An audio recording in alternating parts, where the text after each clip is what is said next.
My thoughts on Florida State's recruiting class before National Signing Day. You are Locked On Seminoles, your daily podcast on the Florida State Seminoles, part of the Locked On Podcast Network. Your team every day.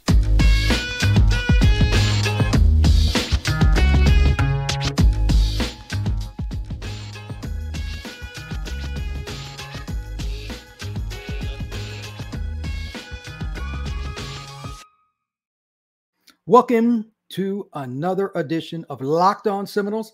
Thank you for coming in and checking us out. We are here each and every day that we can be here, live streams and everything else. Please come back again as soon as you can. Hit that like button, hit that notification bell, and become an everydayer. Truly enjoy doing this, so let's have some fun. This is my favorite area and the one I know best. We're going to talk some recruiting.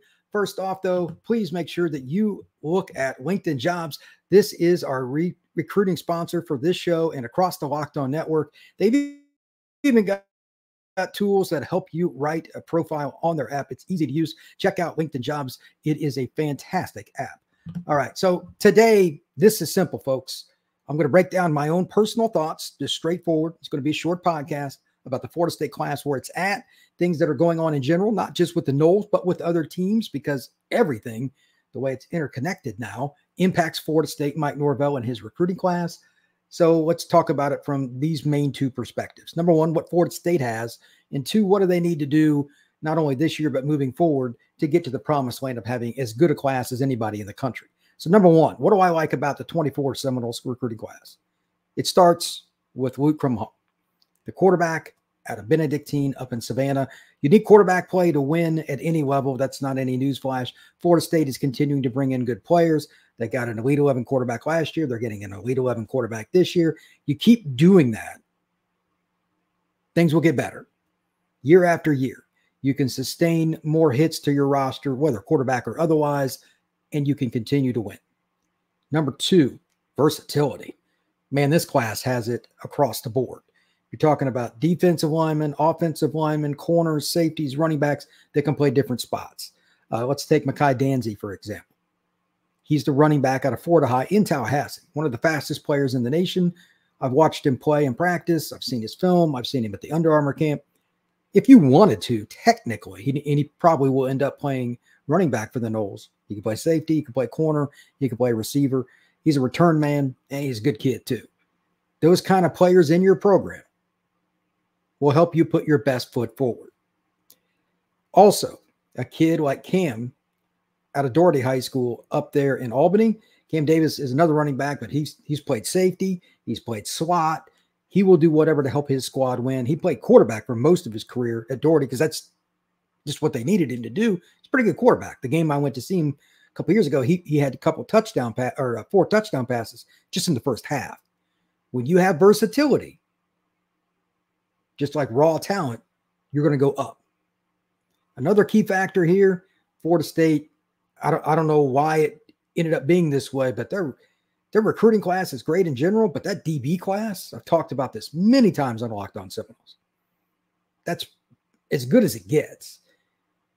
I don't know why they just hit the home run this year, because everybody wants DBs. It's a focal point. When I talk to college coaches on the recruiting trail, on the phone, you get messages on Twitter, whatever, DB is a lock, especially corner.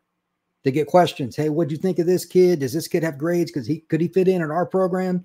Florida State has killed it. Now, can they keep a couple of the players? I'll get to that in a second. That's the question, because everybody's going to keep coming after them, and we're not to signing day.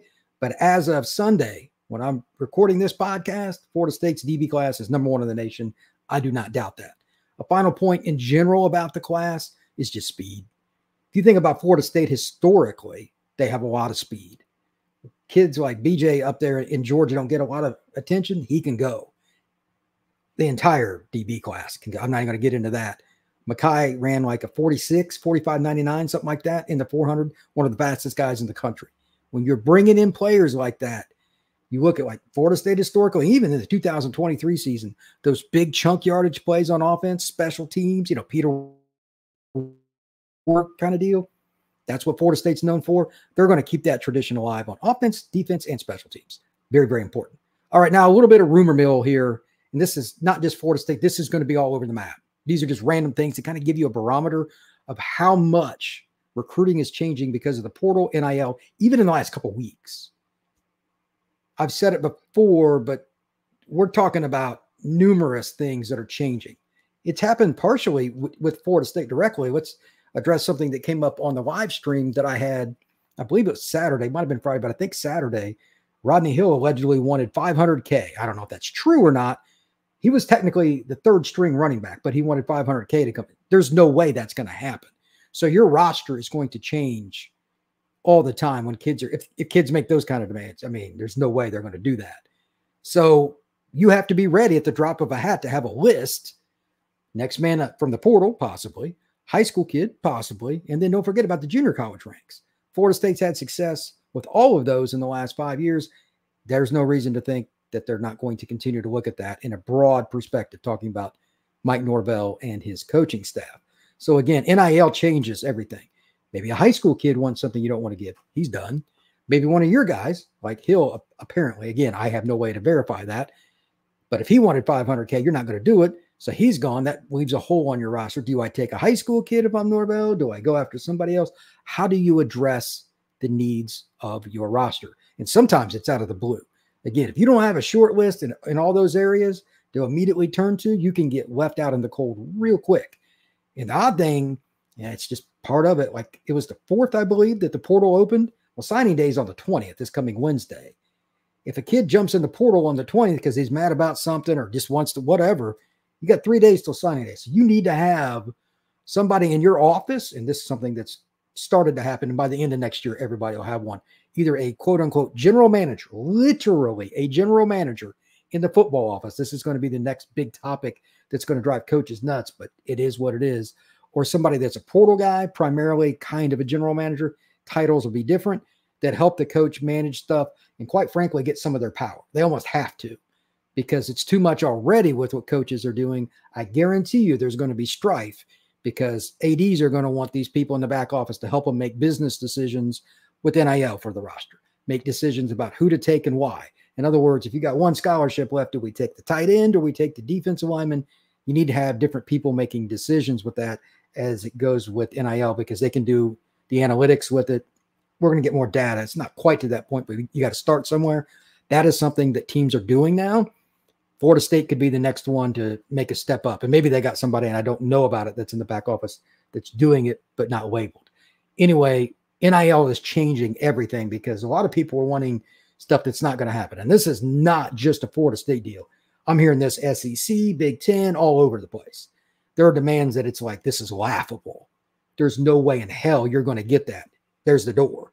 So you're going to see the portal open, and you might hear a story that, I just wanted to change scenery. Baloney. A lot of times it's because kids wanted ridiculous NIL demands. Again, there's the door. Florida State is like anybody else. You have to be rational because even if you made one exception for a kid like that, that information will get back to the rest of the locker room. When it does, how does that go over? This kid got it. Why didn't any of us at this position or me, whatever it may be? You can cause a cancer situation just like that. You have to be able to balance your roster in NIL, and it is hard. Again, that's why I think general managers / NIL specialists / whatever you want to call it in the back office is going to be the norm moving forward. Within minimum a year, at most 2 years, pretty much every Power 5 school will have one. If they don't, good luck. Somebody like Vanderbilt may not, but they don't really know how to run a football program up there anyway with how they treat their athletic department. Here's the key.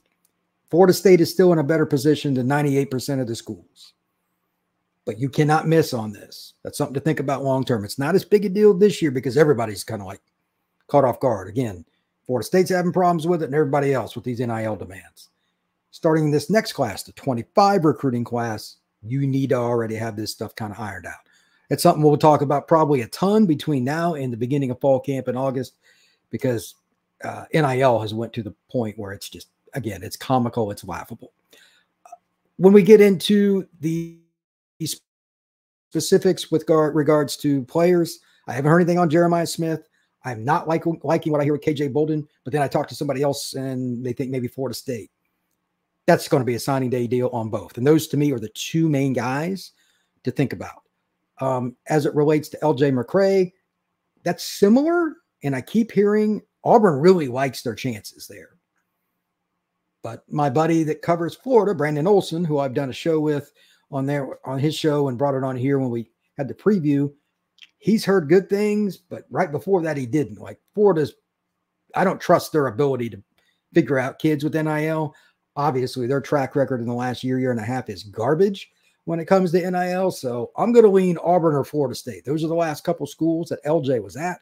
Miami's still trying to get him, but I don't think that's realistic. They've got a really good D-line class, and they're probably not going to go and spend their money there.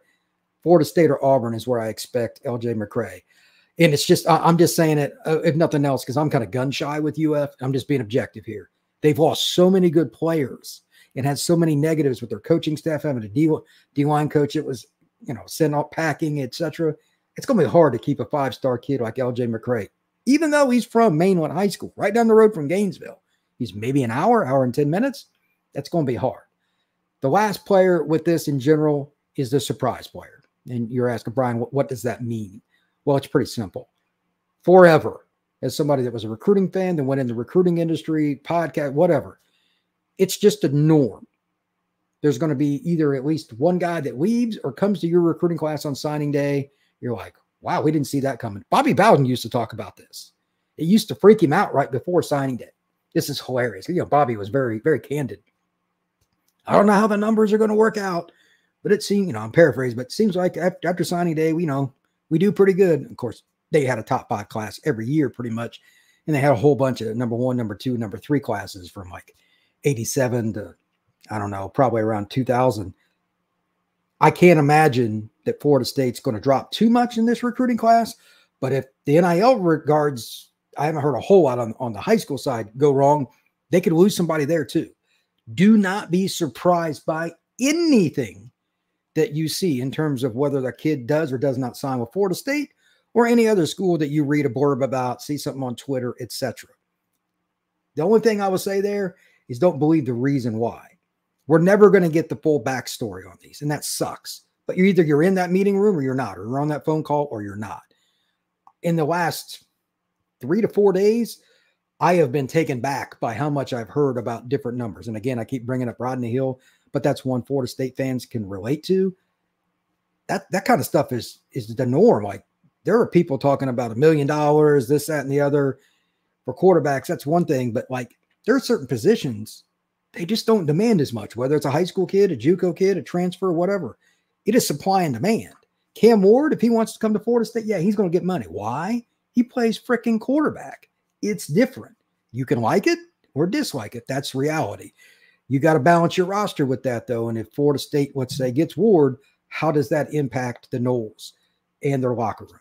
I don't know how you balance that. And again, it goes back to general manager. One last thing here. I think Georgia will end up with the number 1 class, but the quarterback from out west, his dad, Raiola, who played at Nebraska, sounds like he's going to go to Nebraska. One of his family members is on staff there, just got a raise, shockingly. There's going to be some flips. There's going to be a lot of flips just in general on signing day. The Florida schools are going to be in the mix as usual, the big 3 as much as anybody. And don't be surprised if UCF is too. They're all active in recruiting. They're trying to keep as many of the Sunshine State players home.